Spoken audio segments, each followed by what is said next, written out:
하나님은 이스라엘 안에는 물이 없기 때문에 시돈으로 가라 했어요. 시돈은 다른 나라예요.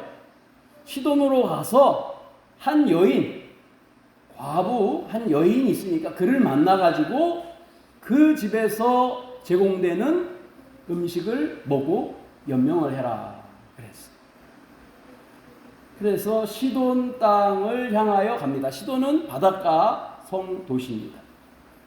시돈의 성 들어가기 바깥에 들녘에 다 당시에는 적들이 많이 침입하니까 성 안에 사람들은 살았단 말이죠. 농사는 밖에 짓고, 근데 이 여인이 성 문 밖에서 나뭇가지를 줍는 거예요.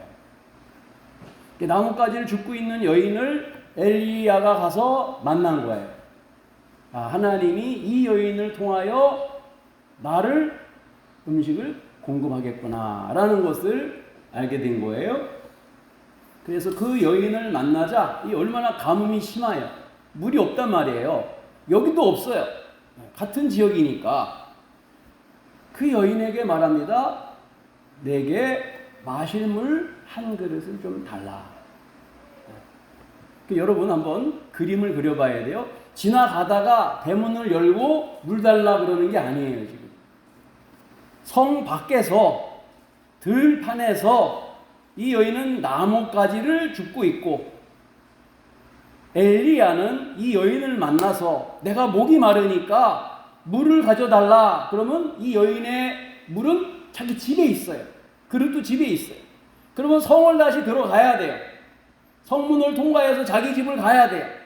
그 부엌에 있는 물을 떠가지고 성문을 통과해서 이 엘리야가 있는 바깥에 여기까지 다시 나와야 돼. 이게 얼마나 번거롭습니까? 지금 이게 날씨가 보통 더운 날씨가 아니에요. 성경은 간단하게 이야기하고 있지만 이 물 한 그릇 달라는 과정은 굉장히 수고를 많이 하고 헌신을 해야 되는 긴 과정이에요. 여자가 대답도 안 합니다. 대답할 힘이 없어요.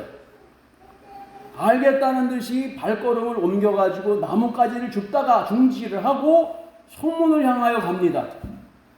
그러겠다는 뜻이에요. 참 착해요, 이 여인이. 그런데 물 들어가는 그 여인에게 엘리야가 부릅니다. 올 때에 물그릇 가지고 올 때에 물만 말고 떡 한 조각도 같이 가져와 주세요. 우리의 표현으로 떡이지 이제 밀가루 반죽을 해가지고 구운 떡이에요. 구운 떡. 그 떡을 한 개를 나에게 가져다 주시오. 그때 이 여인이 대답합니다. 너무나 얼토당토한 요구를 지금 하기 때문에 12절에 다 같이 읽겠습니다. 시작. 그가 이르되 당신의 하나님 여호와께서 살아계심을 두고 맹세하노니 나는 떡이 없고 다만 통에 가루 한 움큼과 병에 기름 조금뿐이라 내가 나뭇가지 둘을 주어다가 나와 내 아들을 위하여 음식을 만들어 먹고 그 후에는 죽으리라. 여러분 지금 이 떡 한 조각 이것이 어떤 의미인지 아시겠죠? 항아리에 밀가루를 팍 털어가지고 그 마지막 다 모은 한 줌 되는 그것을 가지고 떡을 만들어서 기름을 부어서 부쳐 먹는, 우리로 말하자면 부침개 같은 그런 떡을 하나 만들어 먹고 아들 먹고 나 먹고 죽으려고 그럽니다. 밀가루가 많은 게 아니고 떡이 쌓여 있는 게 아닙니다. 그런 뜻이에요. 물은 귀하여서 자기 생명 같은 것이라면 빵 한 조각은, 떡 한 조각은 내 생명을 달라는 거예요, 지금. 그게 전부이니까. 여인이 기가 막혀가지고, 여기 한글 성경에 잘 표현이 안 되어 있는데, 히브리어에는 힘내라고, 이 보세요. 이렇게 표현했어요. 이 보세요. 날 좀 한번 보세요. 지금 우리에게 있는 것이 밀가루 한 줌이 전부인데 기름도 몇 방울밖에 없는데 당신이 그걸 달라 그러는 겁니다. 지금 물 달라 그러는 것도 무례한 요구인데 지금 나에게 떡을 달라 그러는 것은 우리 생명을 달라 그러는 것입니다. 알고나 말씀하십시오. 13절에 그 여인에게 엘리야가 말합니다. 그에게 이르되 두려워하지 말고 가서 내 말대로 하려니와. 내 말이 아니에요. 내 말대로 2개 만들어서 나 먹고 아들 주고 죽으려고 합니다. 네 말대로 해. 그런데 그 전에 나를 위하여 작은 떡 하나를 먼저 만들어서 가지고 오세요. 나를 먼저 먹게 해주세요. 여러분이라면 이런 부탁받았을 때 어떻게 해야 되겠어요? 이 더운데 짜증나는데 죽으려고 그러는데 지금 먹고 그것도 나눠달라 그러는데 우리가 먹고 조금 남겨서 드세요. 그게 아니라 먼저 떡을 하나를 반죽을 해서 날 갖다 구워주세요. 그리고 다시 돌아가가지고 둘이서 먹고 돌아가세요. 죽으세요. 참 기가 막힌 얘기예요. 무례하죠? 정신이 바르지 않고는 이 얘기 할 수가 없어요. 이 상황이 지금 3년 6개월 동안 비가 한 방울 안 왔다니까요. 밀가루를 구할 수가 없어요. 돈이 없는 게 아니라 곡식이 자라질 않으니까. 그런데 이 무례한 요구, 오늘 처음 본 사람이에요.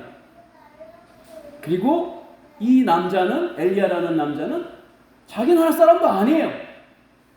이스라엘 밑에서 올라온 외국인이에요. 왜 알 수 있냐면은 이스라엘과 시돈 사람의 언어가 사투리로 달랐어요. 같은 셈저거지만 사투리가 있어요. 그래서 이스라엘 언어와 시돈의 언어는 달랐어요. 금방 알아요. 또 옷 차림 보면 금방 안단 말이에요. 그러니까 14절에 그 여인이 반응이 시원치 않으니까 이렇게 말합니다. 이스라엘의 하나님 여호와의 말씀이 나 여호와가 비를 지면에 내리는 날까지 그 통의 가루가 떨어지지 아니하고 그 병의 기름이 없어지지 아니하리라 하셨느니라. 하나님이 말씀하시는데 내 말이 아니고 먼저 내게 떡을 갖다가 주면은 그리고 당신이 아들과 함께 먹으면은 그 밀가루통에 밀가루가 마르지 않고 기름통에 기름이 마르지 않을 것입니다 라고 하나님이 말씀합니다. 그 말을 믿는다면 그렇게 하시죠. 여인은 굉장히 당황하면서 갈등했을 것 같아요. 이 사람 말이 틀리면은 우리 먹을 마지막 음식을 못 먹고 사기당하는 거예요. 속는 거예요. 근데 맞는다면은 진짜 수지 맞는 일이에요. 여인은 엘리야를 믿지 못했어요. 사람 어떻게 믿어요? 근데 엘리야가 말하는 하나님이 내게 주신 말씀에 그렇게 하면은 당신의 밀가루 통과 기름병의 기름이 마르지 않는다고 약속하셨습니다. 그걸 믿는다면 그렇게 하세요. 여인은 밀가루 다 떨어져가는 통을 싹싹 긁어가지고 만들어 먹는 그밖에 안 되는 한 줌밖에 안 되는 그 밀가루를 믿은 게 아니고 몇 방울 바닥에 남은 올리브 기름을 믿은 게 아니에요. 누구를 바라보았어요? 하나님의 말씀을 믿었어요. 하나님의 말씀을 붙들었어요. 하나님의 말씀이 그렇다니까 내 신은 아닌데 이스라엘의 하나님, 내가 그분의 말씀을 믿겠다. 그래서 15절에 보니까 엘리야의 말대로 떡을 작은 거를 하나 만들어서 그 집에 들어가서 물과 함께 가지고 나와서 성 밖에 있는 이 사람 엘리야에게 먹이고 그리고 자신의 집에 다시 가서 남은 밀가루를 가지고 아들과 자기가 떡을 만들어 먹었다. 그런데 가뭄이 끝나는 때까지 통에 밀가루가 마르지 않았다. 기름이 마르지 않았다. 그래서 그 가정이 살았다. 그런 말씀을 본문이 말하고 있습니다. 여인이 하나님을 믿는 믿음 때문에 그 3년 6개월 동안 살 수가 있었습니다. 그러면은 왜 이 여인일까? 누가복음 4장 25절 26절에 예수님의 말씀이에요. 내가 참으로 너희에게 이르노니 엘리야 시대에 하늘이 3년 6개월간 닫히어 온 땅에 큰 흉년이 들었을 때에 이스라엘에 많은 과부가 있었으되 엘리야가 그중 한 사람에게도 보내심을 받지 않고 오직 시돈 땅에 있는 사렙다의 사르밧 같은 지명입니다. 한 과부에게 뿐이었으며. 여러분, 왜 이스라엘에도 전쟁이 많았기 때문에 과부들이 많았는데 왜 이스라엘 가운데 홀로 된 여인에게 엘리야를 보내지 않으시고 왜 멀리 시돈에 있는 그것도 다른 나라 여인에게 보내셨을까? 예수님이 지금 말씀하시는 거예요. 여러분, 왜 그런 것 같아요? 이스라엘에는 엘리야를 영접하고 대접할 사람이 없었던 거예요. 밀가루와 기름이 없었던 게 아니라 그러한 마음과 믿음을 가진 여인이 있었다, 없었다? 없었다. 찾아가 봐도 냉대를 당하고 쫓겨날 것이 분명하니까 하나님이 찾다가 시돈 여인에게 보내셨다. 그에게. 시돈 땅 사렙다 한 과부만 하나님의 말씀을 믿고 엘리야를 영접하여 떡을 주었다. 그리고 그 복을 누렸다. 많은 사람이 중요한 게 아니에요. 하나님의 말씀을 믿는 한 사람이 이 시대에 필요한 거예요.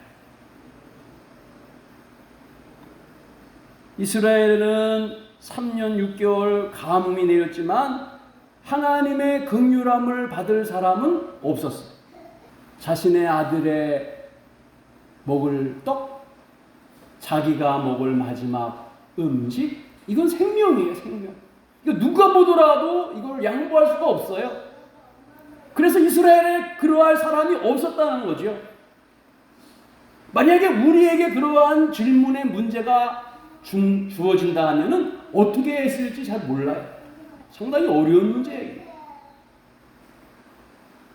내 자신과 아들을 먹어야 하는 떡을 다른 사람에게 양보해야지 되는, 하나님의 말씀을 더 소중히 여겨야 되는 그런 믿음이 과연 있을까? 근데 이 여인에게 복음이 있습니다. 복음. 사르밧 여인이 가지고 있는 복음. 자기가 먹어야 되는 자기의 생명인데 엘리야에게 나눠줘요. 내 생명도 소중하지만 당신의 생명도 소중합니다. 그런 의미예요.